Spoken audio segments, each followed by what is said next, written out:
কবি প্ৰণৱ কুমাৰ বৰ্মন। ছাতি। বৰষুণ বেয়া পাওঁ বাবেই ছাতি ভাল পাওঁ নে বৰষুণৰ স্পৰ্শৰ পৰা প্ৰেয়সীক বচাবলৈ ছাতি তুলি লওঁ বৰষুণৰ বিৰুদ্ধে। মই আকাশৰ দুৰ্দান্ত প্ৰেমিক। মই মেঘৰ ঠিকনাত বিৰহৰ বহুতো পদ্য লিখিছোঁ। মই বৰষুণক কিয় বেয়া পাম? বৰষুণে মোক সেই সুযোগ দিছে একেটা ছাতিৰ তলত প্ৰেয়সীৰ সৈতে দীৰ্ঘ বাট ভাঙিবলৈ।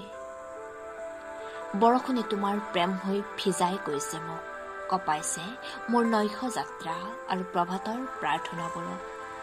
ৰূপালী এজাক বৰষুণ তোমাৰ নৃত্যৰ দৰে নাচিছে মোৰ বুকুত। কম্পিত সাগৰে সেই বৰষুণক নুসুধিলে নদীৰ ঠিকনা। আকাশ জানো সাগৰৰ বাবে এটি ছাতি। বৰষুণ ভাল পোৱা প্ৰথম প্ৰেয়সী মোৰ হতে নাই। তেওঁ মোৰ বাবে হিৰোশ্বিমা যেন স্মৃতি, গুচি গৈছে বৰ্ষা ঋতুৰ বোকা গছকি। মই ছাতি লৈ ৰৈ আছো যুদ্ধভূমিত, কি জানিবা ছাতিয়ে মোৰ শিশুহঁতক আকাশ মাৰ্গৰ বিস্ফোৰিত মিছাইলৰ পৰা জীৱন দিয়ে, হাঁহি দিয়ে খন্তেক সময় খাবলৈ ৰুটি যুদ্ধভেটি।